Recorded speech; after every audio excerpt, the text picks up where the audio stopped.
Jersey Championship Wrestling. I am longtime independent wrestling fan Robert. Roundball Rock was a nice way for Jersey Championship Wrestling to cap off their 2025, although I was not in attendance if it wasn't for football season, as well as starting the show at 5 p.m. I still say indie shows on Sundays should start at 2 or 3 p.m. And again, if it wasn't for football season, I would have been there. But the ring announcer asks the crowd to stand as they have a 10-bell salute to wrestling fan Eric Martinez, who had recently passed away. I'm not sure if he ever did go to any shows held at the Mecca in Ridgefield Park, New Jersey. And I don't know if it was due to travel issues or the weather, but there were lots of changes made to the card. All right.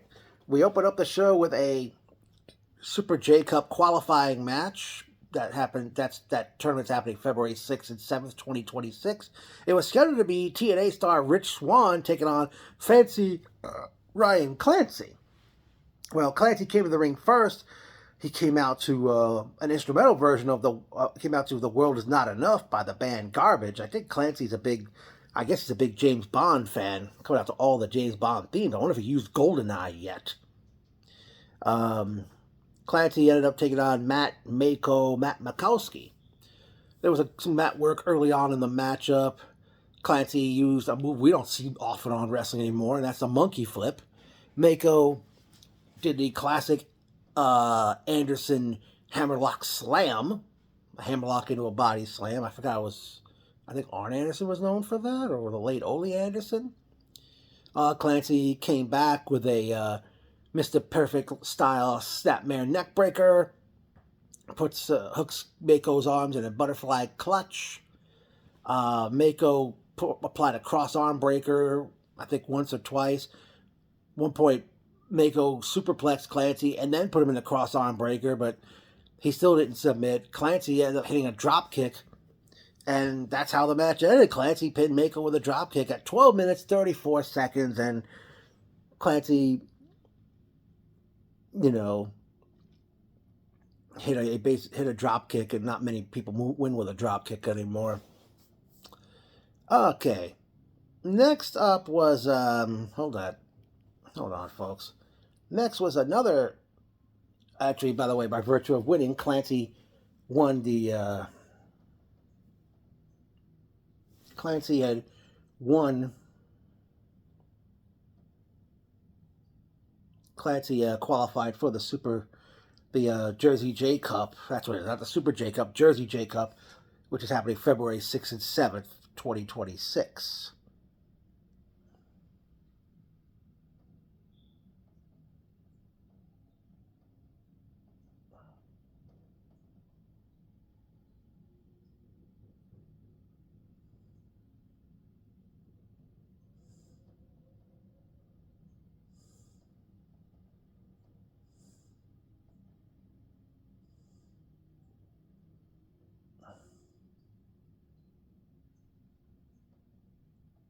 All right.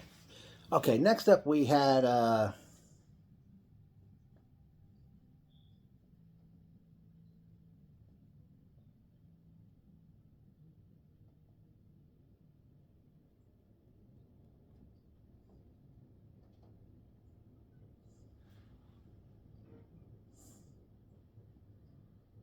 in another Jersey J Cup qualifying match, we saw Eli Knight do battle with, well, not LA Knight, Eli Knight do battle with Darian Bankston.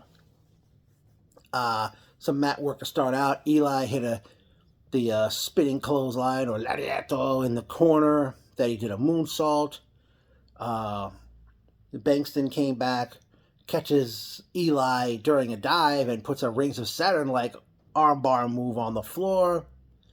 Eli hit a tornado DDT. Bankston used a cattle mutilation, but I think Knight broke out of that. Knight, it's the sliced bread number 2, and then eventually Bankston applies the cattle mutilation again and got the win by submission over Eli Knight at 10 minutes 48 seconds to qualify for the Jersey J Cup in February of 2026. Okay, after that, we had a six-man tag team match where we had the Foxcatcher, sorry. The trio, it was scheduled to be Hoodfoot, Bounty Hunter Brian Keith, and Joshua Bishop to do battle with Marcus Mathers, Joey Janela, and Nick Camarado, but apparently Brian Keith didn't make the show, and replacing him to team with Hoodfoot and Bishop was Sam Hardway Holloway. Now, the idea in this match is what $100,000 on the line that the Fox Hunter, or the Fox Catcher, Fox Hunter. I'm sorry, I don't keep up with this product, folks. But the idea is put $100,000 on the line, and the loser leaves town for 90 days. A good six-man tag these guys had. Hoodfoot, Bishop, and Holloway do a Pearl Harbor job attacking them before the bell. The faces eventually gain advantage. Holloway gives Janela a Yakuza kick.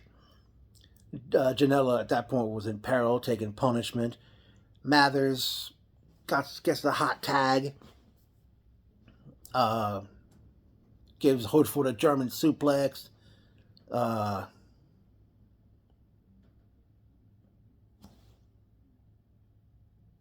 The heck? Right here. Oh my god, I can't read my own handwriting here. Bishop and Hollowell eventually. Oh, Camarado. I forgot. I can't. Sorry, folks. Camarado did something next. I don't have every bit and piece of the matches written down, folks. I mean, I don't know how Mike Johnson did it when Ring of Honor was around, coming to the New York area so often. Oh, I'm sorry. Camarado got tagged in by Mathers. Bishop and Hollowell give Camarado a double choke slam. Mathers hits the Blue Thunder bomb on Bishop, and then gave him the 5-knuckle shuffle. Camarado hits a DVD Death Valley driver on Bishop, and Mathers does the same thing to Bishop. Holloway double suplex Janela and Mathers. Janela hit a moonsault on all three of them out on the floor. Camarado hits a Uranagi suplex, I believe, on Hoodfoot, and then a top rope splash to win the match. Nick Camarado, Marcus Mathers, and Joey Janela defeat Joshua Bishop, Hoodfoot, and Sam Hardway Holloway at 14 minutes, 49 seconds. By virtue of the victory, Janela, Matthews, and Camarado get Fox Hunter's money, and as a result, Bishop, Holloway, and Hoodfoot have to leave JCW for 90 days. And after the match, Bishop and Holloway double chokeslam Hoodfoot and left him laying in the ring. Up next, we had women's action as we had Lana Cross do battle with the Nomi, Gabby Forza. They had a test of strength to start out the match until Cross stepped on Forza's foot. Forza with that Ultimate Warrior style press slam. Cross with an electric chair drop out on the floor where Forza's face hit the apron. Forza was thrown to the turnbuckle and she hit chest first, a la Brett and the late Owen Hart.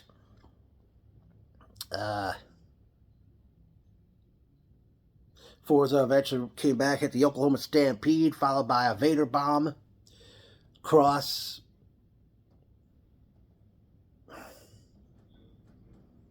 hit that martial arts kick that Sato of the Orient Express was known for, with the twisting the arm and does the kick. I don't know what that kind of kick was called. Then she hits Gabby with a Yakuza kick, a German suplex. Forza rebounded with a German suplex of her own, hit the jackhammer. Then the ladies were having a forearm fest on each other. Cross with a reverse suplex into some kind of pile driver move. Gabby hit a spear and then what was called a Blue Thunder driver. Gabby Forza defeats Lana Cross at 13 minutes, 52 seconds to pick up the victory. And I remember in the past, Pro Wrestling Illustrated, in their year-end awards issue, they would have a little section saying the upcoming year should be their year. And I'm going to say right now, 2026 should be their year. Gabby Force is one of them. Yeah. Okay.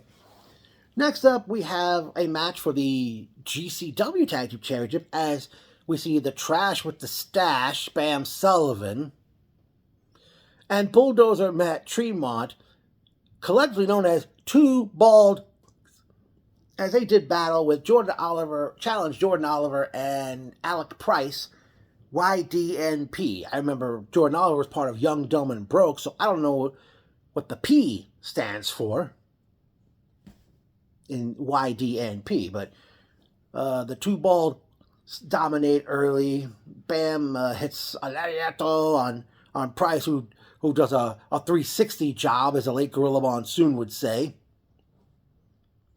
Tremont airplane spins. Oliver didn't drop, gives him the Samoan drop. Oliver gets a double headbutt. Then they basically, Oliver was in the ring. Bam and Tremont come at him from a different corner. Let's just say club sandwich, hold the mayo. Bam with a roaring elbow on Oliver. Price hits a lariato on Bam. Oliver hits what they was called the acid bomb on Tremont, but I think he kicked out of that. Chop fest between Oliver and Tremont, and I think Tremont eventually unleashed those Kobashi chops as well. Price did a dive to the floor on both Bam and Tremont.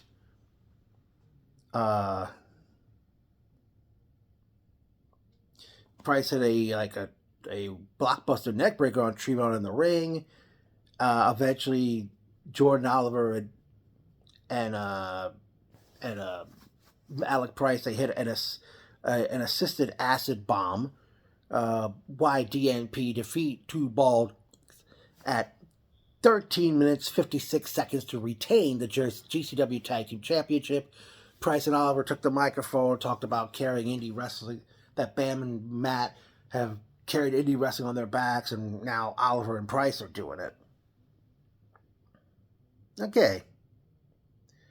Next up was what was called the 3-point competition. It was a 10-person gauntlet match in which whoever scored the first 3 pins or decisions would qualify for the Jersey J Cup in the month of February. Now, among the participants in this one, well, here was the order of entry. Ray Jazz, Teriyaki, Jay Lucas, LSG, Griffin McCoy, Flying Ryan O'Neal, say that 3 times fast, Manny Lowe, Oni King, Kick Demon Janai Kai, and Drew Parker.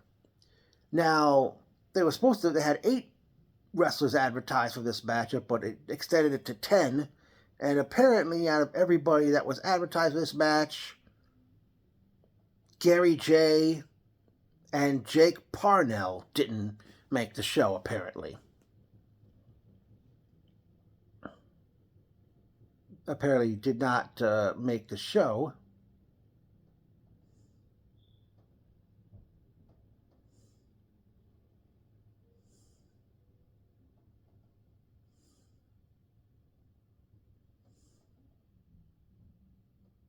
Did not make the show.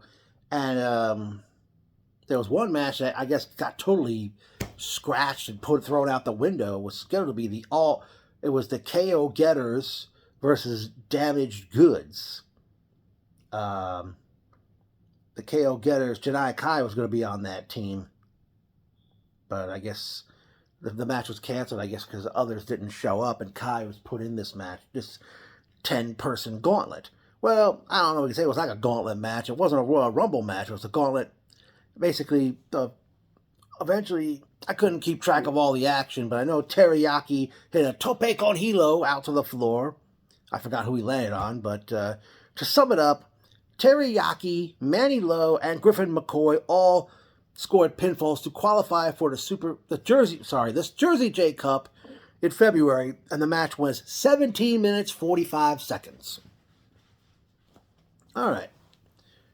Now, another match. It was supposed to be a tag team matchup pitting Thomas Shire and Tombstone Jesus to take on Beast Man, not the He-Man villain, and Mad Dog Connolly, collectively known as Beast Dog. Apparently, Thomas Shire and Beast Man didn't make the show, and it wound up a singles match where Tombstone Jesus did battle with Mad Dog Connolly. Okay, they eventually went out to the floor. Connolly was thrown to chairs. A construction cone was put into play, along with Connolly's dog collar, and Connolly used it to bust Tombstone Jesus open. Tombstone Jesus applied the Cobra Clutch, and Connolly with a deadlift. I'm not sure what move that was. It's like to get out of that. Tombstone Jesus breaks the sleeper hold by Connolly and putting himself and Connolly through a door that was set up in the corner. Connolly eventually hits a lariato.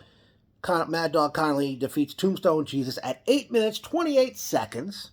Connolly takes the microphone and he says, "Another cowboy put down," and he says he's tired of one called Manders avoiding him, and he's challenged him to a steel cage match on February 6th at the Jersey J Cup at White Eagle Hall in Jersey City. Alright. Okay, next. Ooh.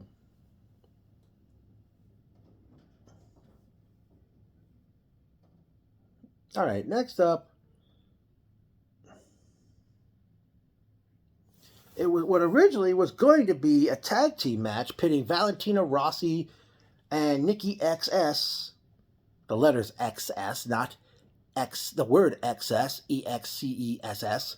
They were going to face the Cosmic Cuties, Ava Everett, and LSG, but apparently, LSG was put into that 3-point competition match, and I guess Nikki XS didn't make the show, so it wound up a 4-way women's matchup, as we saw Ava Everett versus Mara Sade, who was Jakara Jackson in NXT, Valentina Rossi, and Jordan Blade having a 4-way women's matchup. I couldn't really keep up with the action in this one, but Mara Sade defeated Ava Everett, Valentina Rossi, and Jordan Blade. She had a moonsault on somebody at 5 minutes 42 seconds. Then it was time for the main event. The Jersey Championship Wrestling Heavyweight Championship was on the line, and as well as it was also who one of the winner would qualify for the Jersey J Cup, and it was also an I Quit match, as we saw the root of all evil, Charles Mason, challenge Billy Starks for the heavyweight title. Mason is coming to the ring, but Starks attacks him before he enters the ring. Eventually, Starks puts Mason some kind of a submission. The referee's got the microphone and asks him. He says, "Charles, what do you say?" And Charles says, "Are you fucking crazy?" And they eventually took it over to the pickup window where the food and drinks were sold, and Starks used that, I don't know what they call those things in bars. They have like different, you hit a button and a different drink comes out, and I don't know, it looked at me like Starks tried to drink whatever water or alcoholic beverage was coming out of there. Starks tried to hit.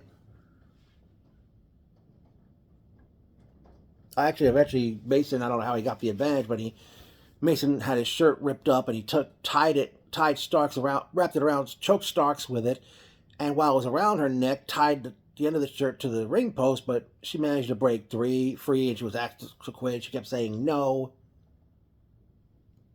Mason hits numerous chops. Mason with a Death Valley driver off the second rope. Eventually, Mason pulls out a metal hook. I don't know if that's one of those extra hooks to connect the turnbuckles to the ring post. And he puts it in her mouth. And I mean, I know Charles Mason. I'm sure he's not a dentist. Eventually, he puts duct tape over her mouth and digs that hook into her armpit. But she never did bother to say I quit or anything. Then used a metal chair on her. Starks came back with a German suplex. Mason eventually applied a sleeper hold. And I think he put the sleeper hold on her again while they're on the apron. And they go crashing through not crashing, but they landed on a door that was set up on two chairs outside the ring. Starks with a German suplex. I'm sorry. Starks used the chair multiple times on Mason's back. She did a swanton off the top rope onto a chair that was laying across Mason. Mason came back with hitting the move I know as Sister Abigail into a chair. At one point, Mason puts the sleeper hold on Starks again, and she's asked if she's going to quit, and she yells, "Fuck you!" And then eventually Starks hit a powerbomb off while Mason was on the second rope. And a screwdriver, which Mason initially brought to play, Starks was using it on him. And then eventually, she's like sitting on his back and driving that screwdriver, using the screwdriver on Mason. She she took a page out of the late Terry Funk's playbook, and something Mason's done in the past. It was a plastic bag, put it over Charles's head. And I don't know if he did say I quit or not, but the referee called for the bell. Billy Starks defeats Root of All Evil Charles Mason to retain the JCW Heavyweight Championship and qualify for the Jersey J Cup in February 2026 in the In and I Quit match at 22 minutes 8 seconds, ending a great night of wrestling. Yeah. And I don't know if Charles Mason also has to leave JCW for 90 days now. Much like the rest of the Fox Hunters servants, shall we say. And then, after commentators Nick Knowledge and Vita Scott said goodbye on the broadcast, we see Fox Hunter typing up, Billy Stark's bounty, and it says username, and it said always ready. And we see the people watching at home on the live stream, Matt Cardona congratulates Starks on the victory and said that he's going to challenge her for the JCW belt at Super Power Slam on Sunday, February 1st at the Melrose Ballroom in Queens, New York. And then after the promo's over, we go back to a computerized screen and the words type. It says username always ready. It says payment pending. And that's how it ended. I have to say, just on paper alone, it was a great event. It really delivered. I hope I can go. I haven't been to a JCW event since Uncensored back in September of 2022. I know they got show dates lined up from now to March for the new year.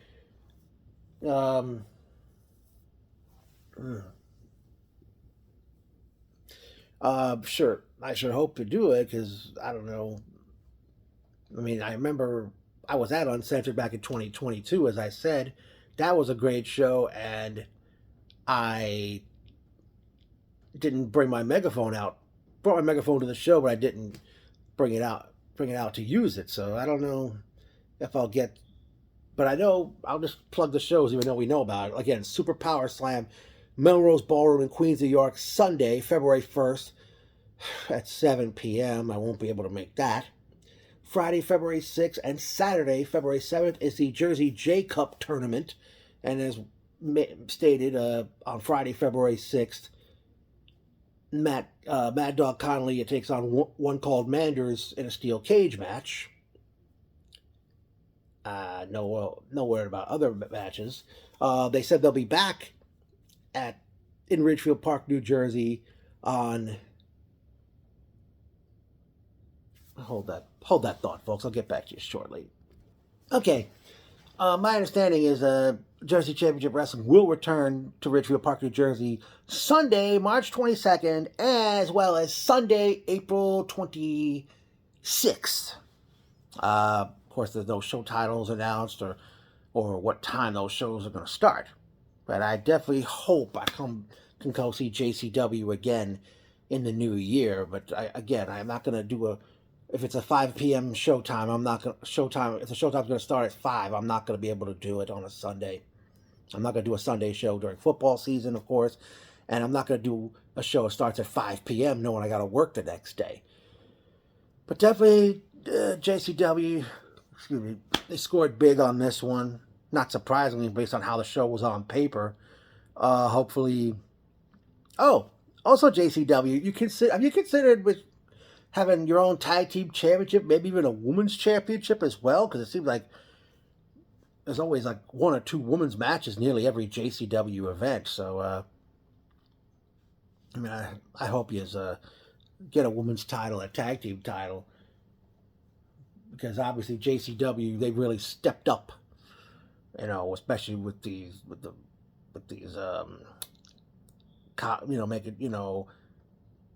with this whole fox hunter, fox catcher angle they have going on, and now they got a cage match coming Friday, February 6th. I'm not sure if I'll come to the Jersey J Cup, folks. Let's